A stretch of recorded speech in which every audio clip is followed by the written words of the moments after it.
Hello students, how are you all? Welcome to our online classes. It is the third part of your chapter number 1, sentences and its kinds, from your English grammar portion. Now, we have in previous videos we have learned about the sentences, characteristics of sentences, and two types of sentences, or you can say two kinds of sentences. First was declarative and second was interrogative sentences.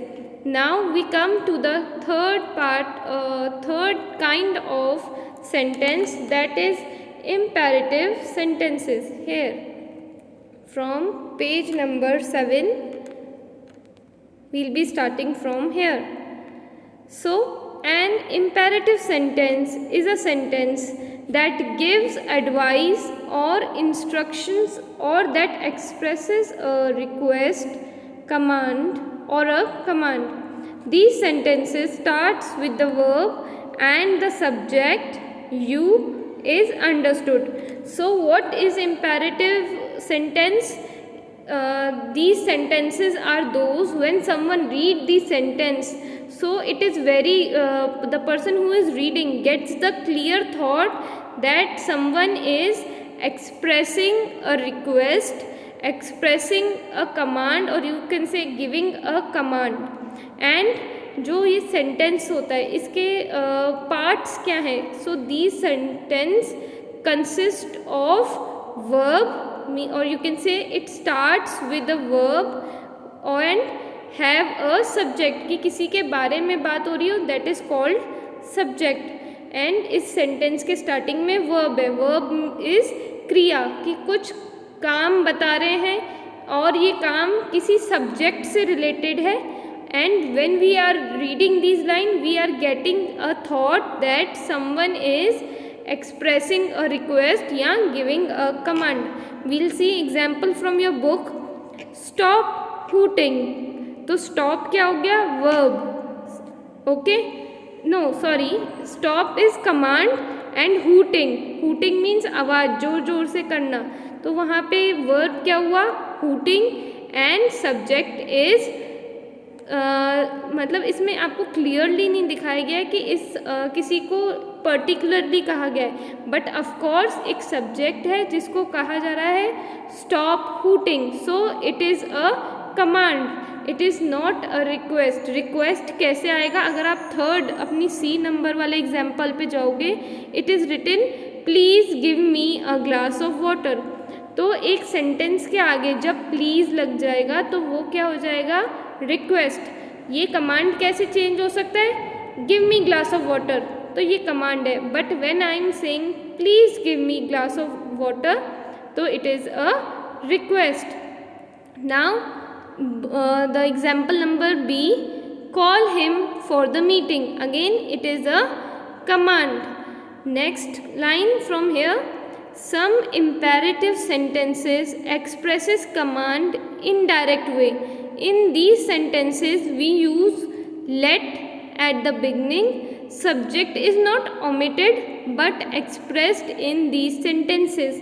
जैसे first वाला अपन ने example पढ़ा था, तो यहाँ पे किसी के बारे में नहीं बात, मतलब एग्जैक्टली यहाँ पे लिखा नहीं है कि अगर मैं कहूँ राहुल स्टॉप हूटिंग, तो Rahul is the subject, but यहाँ पे सब्जेक्ट हिडन है.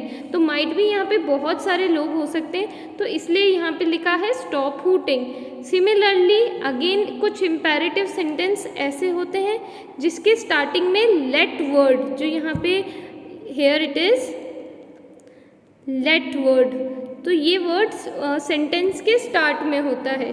लेट स्टार्ट अ गेम, तो लेट क्या हो गया कि अगेन एक ऐसा कमांड जिसको अपन अगेन एक पर्टिकुलर सब्जेक्ट को, ओमिटेड मीन्स हटना, यहाँ सब्जेक्ट हटा नहीं है पर इस सेंटेंस के थ्रू पता चल रहा है ऑलरेडी, मतलब इट इज़ वेरी, जैसे ऊपर लिखा हुआ था इधर हेयर कि अंडरस्टूड, कि ऑफकोर्स अगर मैं कह रही हूँ कि लेट्स प्ले अ गेम या लेट्स स्टार्ट अ गेम, तो इट इज़ अंडरस्टूड, पहले से ही पता है कि यहाँ पे कुछ लोग होंगे जिनको ये कमांड दी जा रही है। यहाँ पे अपन किसी नॉन लिविंग थिंग को नहीं कह सकते कि let's start a game, it is understood that there is a subject, mentioned नहीं है, okay, but the subject is there. Second example, let the music play, let the children stand in the queue.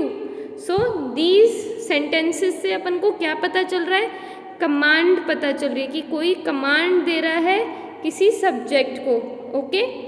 Next is declarative sentence, okay. Now before going to exclamatory sentences, I'll show you more example of imperative sentences here.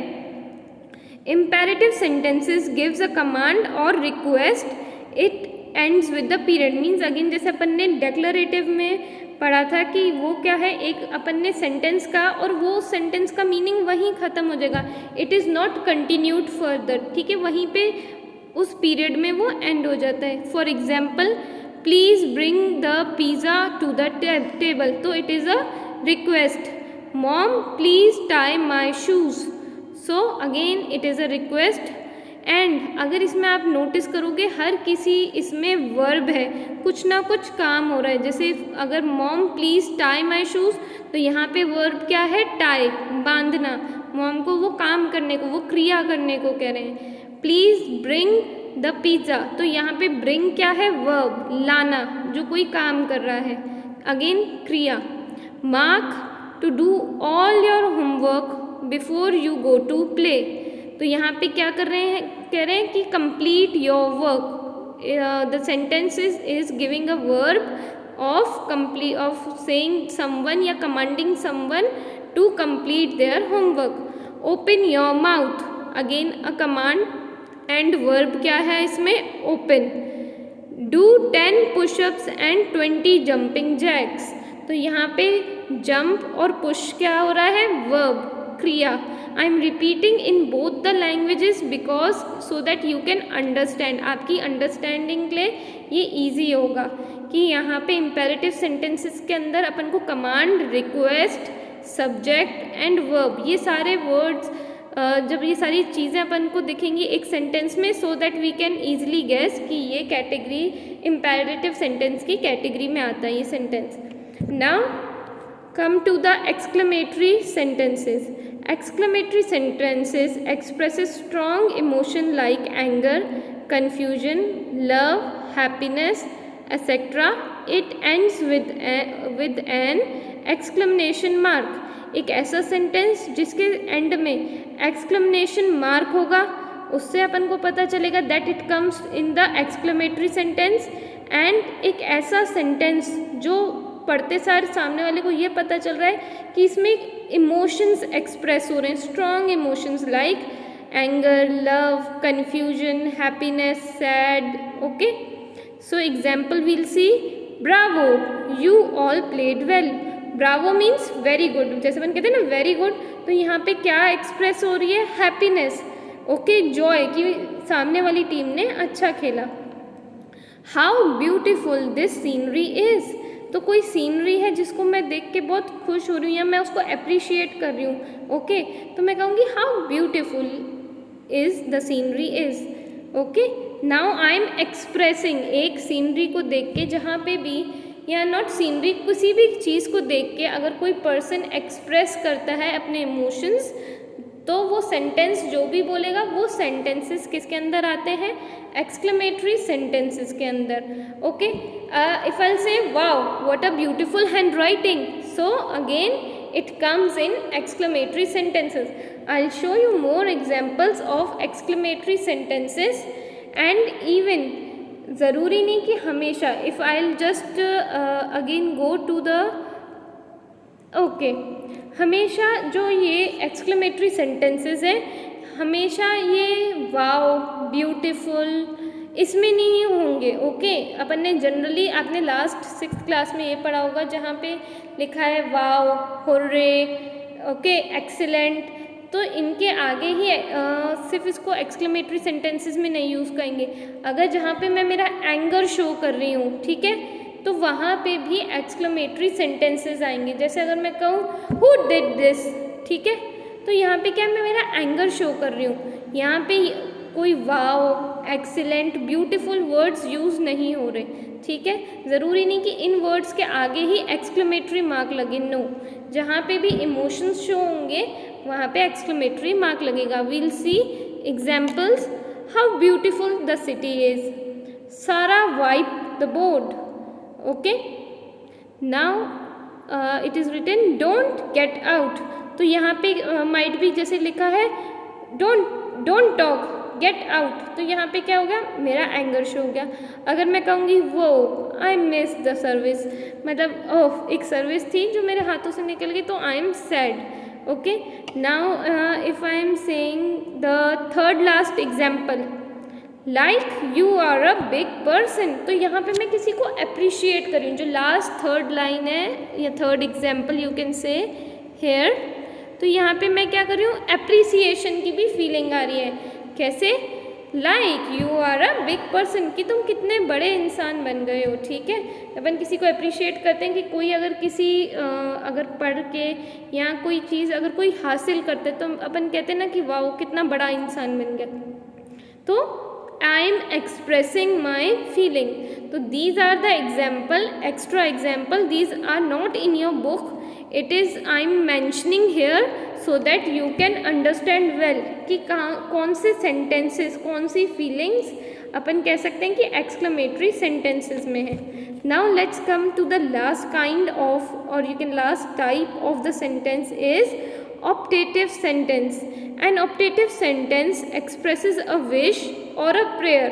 Okay, एक ऐसा sentence जिसमें prayers अगर पता चल रही हैं कि if you से एग्जाम्पल आपने इधर नीचे दे रखे हैं, may God bless you, may you live long, तो ये क्या हो गया, प्रेयर्स हो गई कि हाँ अपन किसी के लिए कुछ अच्छा प्रे कर रहे हैं। और विश क्या हो गई, यहाँ पे विश टू टाइप्स की हो जाएंगी, एक विश ये, और यू कैन से विश और ग्रीटिंग्स, कि अपन जब किसी टीचर को, किसी एल्डरली पर्सन को मिलते हैं, we wish them, we greet them, how are you, good morning, good bye, take care, good luck, तो ये सब क्या है, विशेज़ हैं। प्लस एक विश और क्या हो गई, डिज़ायर, कि मेरी एक चाह क्या है कि I hope I would be an astronaut one day, तो ये भी एक विश हो गई। तो जो ऐसे सेंटेंसेस हैं that comes in optative sentences. Last part of this chapter, the form transformation of sentence. The form of sentence can be changed without changing its meaning. This process is called transformation of sentence. अगर अपन sentence को change करेंगे, कैसे, सिर्फ उनकी order, words को आगे पीछे कर देंगे बट उसका मीनिंग नहीं बदलेंगे, उसको कहेंगे transformation of sentence. Sentence can be changed, okay, but meaning is not change. जो मीनिंग मिल रहा है अपन को वो चेंज नहीं होगा, बट सेंटेंस चेंज हो जाएगा। How, we see example here, how high the building is, exclamatory sentence है, मैं शॉक्ड हूँ कि how the big building is, तो इसको मैं चेंज कैसे करूँगी, the building is very high, तो ये असर्टिव एक पॉजिटिव स्टेटमेंट है, या फिर एक मैं एक फैक्ट बता रही हूँ कि ये बिल्डिंग बड़ी है, ठीक है। तो इसमें मीनिंग क्या था कि बिल्डिंग इज़ हाई, ओके, तो ये मीनिंग चेंज नहीं हुआ है, बस इसको कहने का, पढ़ने का तरीका चेंज हुआ है। कि अगर मैं कह रही हूँ how the high building is, तो ये मीन्स मैं अपनी फीलिंग शो कर रही हूँ। और एक हो गया कि मैं एक स्टेटमेंट दे रही हूँ, ओके, एक स्टेट कर रही हूँ, एक बात को बता रही हूँ that the building is very high. Second, the water is clear, तो ये क्या है, एक जनरल इन्फॉर्मेशन या जनरल स्टेटमेंट कि वाटर क्लियर है। The water is not clear, तो ये आ गया, अगर तो ये नेगेटिव सेंटेंस बन गया। तो वाटर जो है उसकी क्लियरिटी कि कितना क्लियर है वो मीनिंग चेंज नहीं हुआ है, okay. So this is the end of your chapter. I hope you have understood well.